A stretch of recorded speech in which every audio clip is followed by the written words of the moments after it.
Now in this final video, we reveal the advanced techniques, hair highlights, deep eye, lip, and nose shading, plus soft facial tones that truly bring the portrait to life. Don't skip the last part. We'll show the essential spot correction technique to achieve perfectly smooth, soft, and realistic face shading like a pro.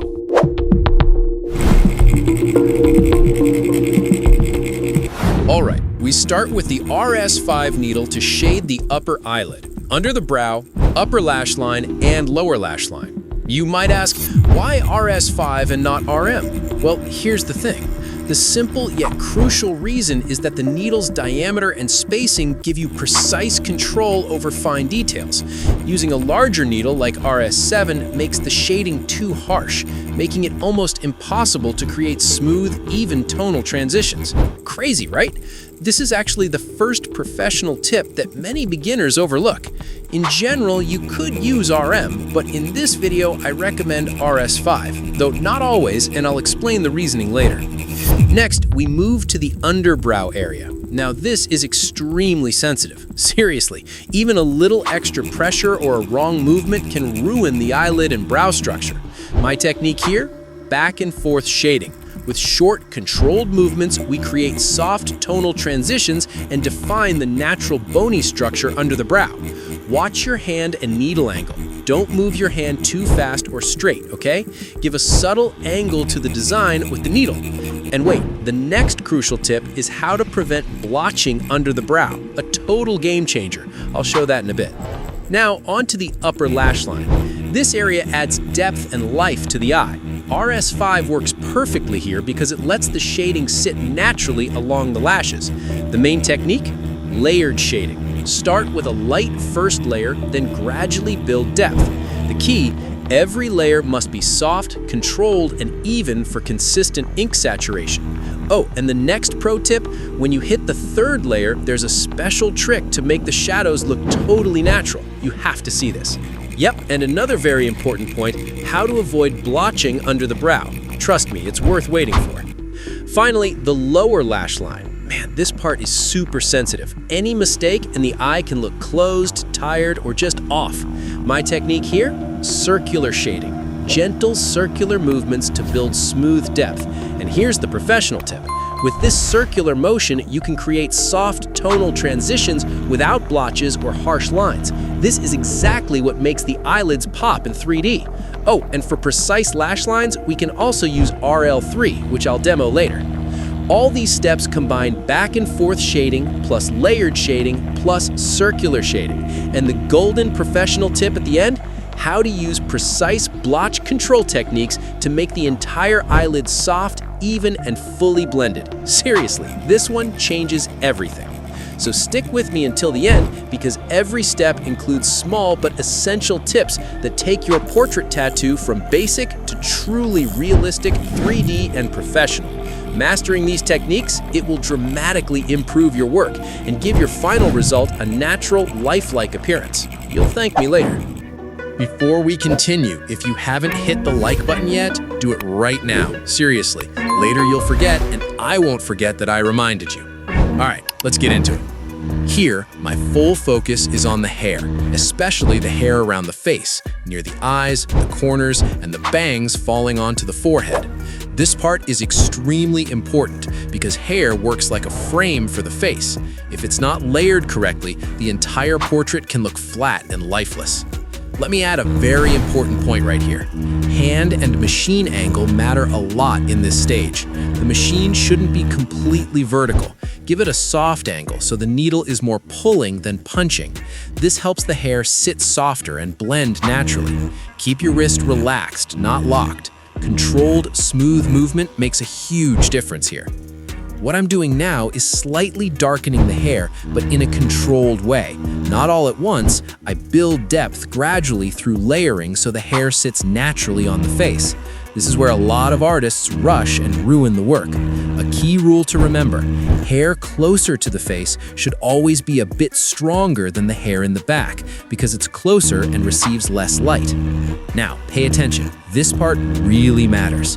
For the bangs on the forehead, hand pressure needs to be lighter and the needle movement shorter. I also lower the machine angle here so the pigment spreads softly instead of creating hard lines. These hairs should never look heavy because they can quickly make the face look tired. I apply the next layer very softly, then selectively strengthen certain paths to keep the natural rhythm of the hair, not make everything flat and dead. One more important thing, and really lock this into your mind. Hair that passes near the eye or reaches the corners of the face should never be done in straight lines. Never. Your hand angle should stay fluid with broken, short movements. Let the hair dissolve into the shadow. The softer the transition between hair and skin, the more realistic and professional the portrait will look. And this part is really important, really important. We're not just darkening hair, we're guiding the structure of the face. By correctly strengthening the side hair and bangs, we enhance the jawline, forehead, and eyes without directly working on them. This is exactly where the portrait comes alive. So, if you feel the face looks more alive after this step, you're on the right path. Proper hair work is honestly half of a portrait. And coming up, I'll share a very subtle tip about balancing hair and face. Miss this, and all this hard work can disappear very easily. All right, now we're diving into the RL3 work on the cornea, iris, and the pupil. Oh yes, this is where the eyes really start to come alive. First, the cornea and iris. Pay super close attention here. Pressure is everything. Too much and the shading gets harsh. Too light and the tones don't blend naturally. The key is short back and forth strokes with just the tip of the needle, fast but controlled. You never want a solid block of black here. Keep it soft, layered, and dynamic. This is what prevents the eyes from looking flat or lifeless. Now, the pupil. Here's where the magic happens. Layered shading is crucial. Start light, gradually build depth, but always keep strokes subtle and slightly varied. No straight lines here. Follow the natural roundness of the eye and use quick, tiny back and forth movements to create natural gradation inside the pupil. And here's the thing. Don't forget to leave tiny gaps and highlights while layering. This gives the iris its 3D depth and a lifelike sparkle. Every stroke counts, trust me. Even the smallest misstep can make the eye look stiff. Oh, and a pro tip coming up in a bit.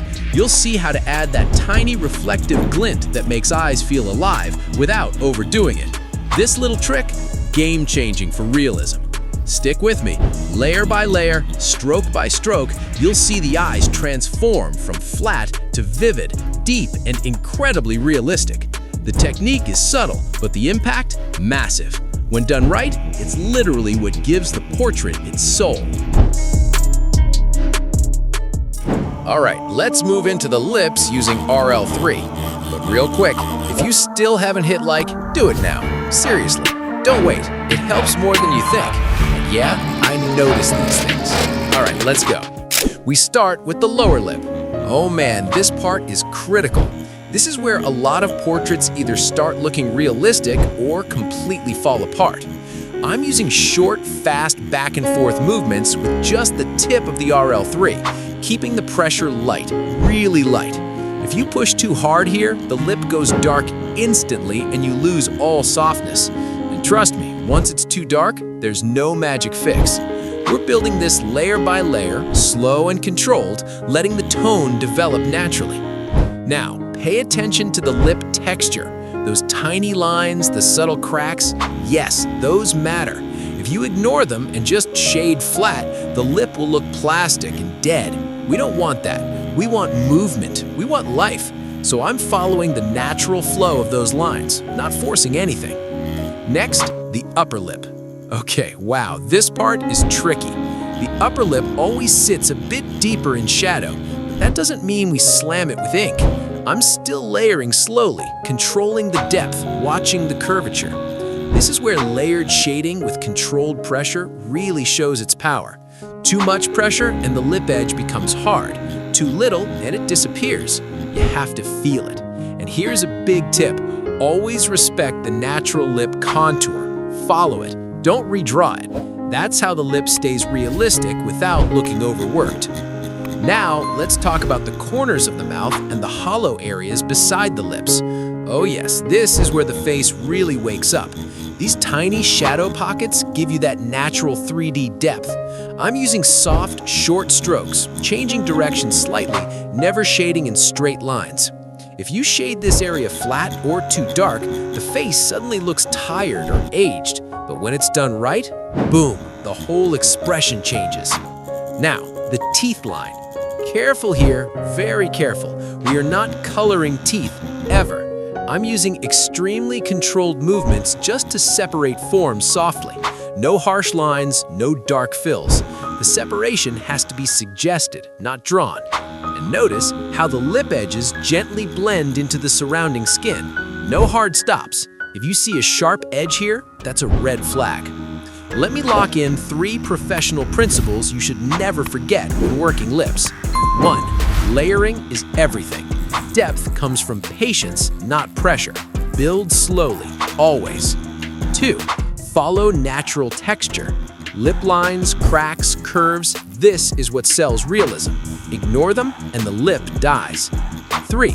Controlled pressure and direction. Soft hands, short movements, correct angles. This keeps everything smooth and alive.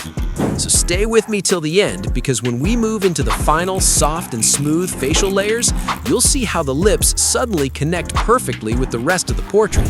And in the last stage, when we add that final soft, smooth layer over the lips, oh yes, that's when the 3D effect really clicks. Every small professional step like this adds up, and that's the difference between a portrait that's just okay and one that actually feels real.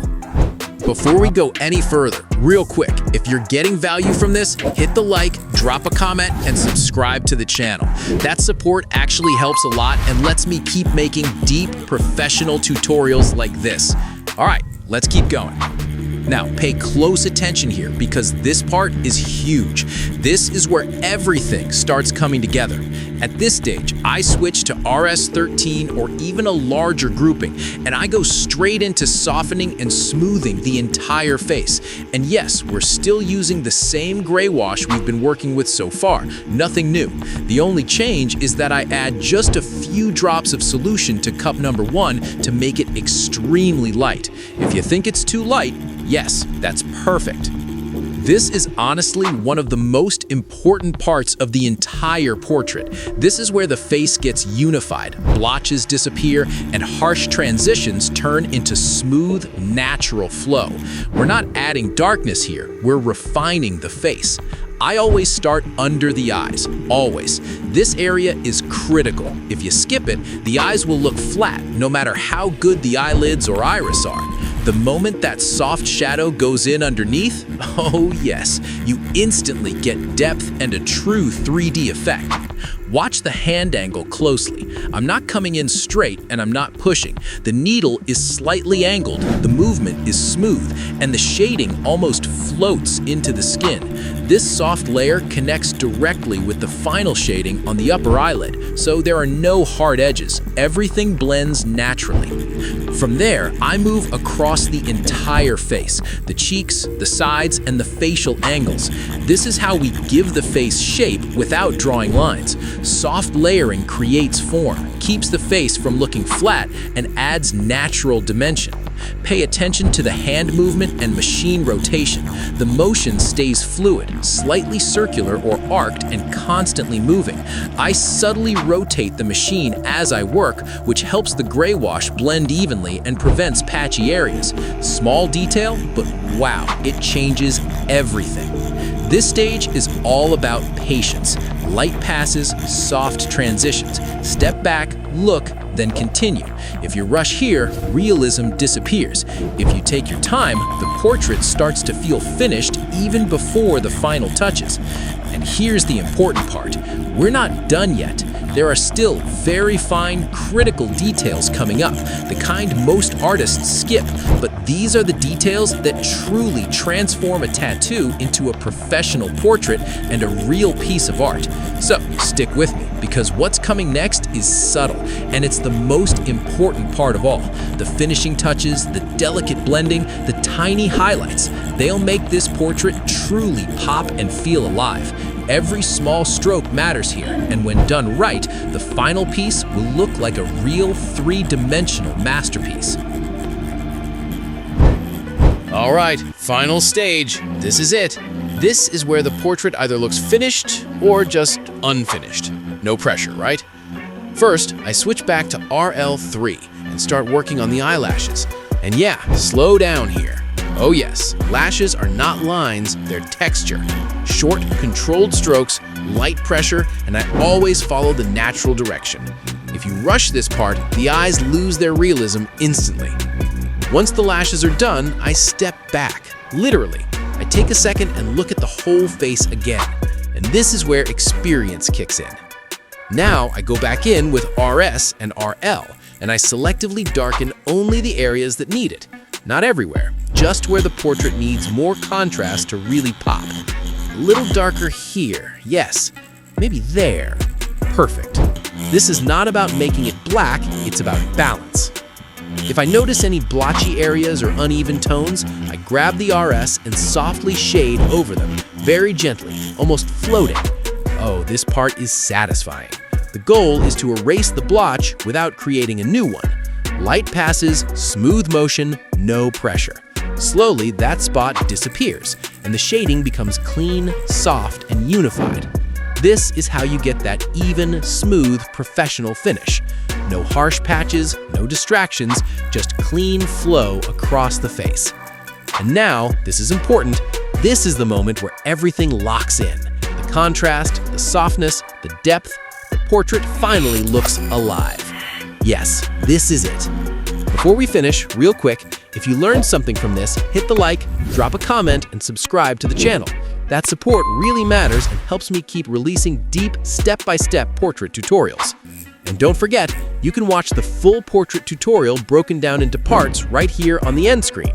Each section focuses on a different part of the face, step by step, no shortcuts.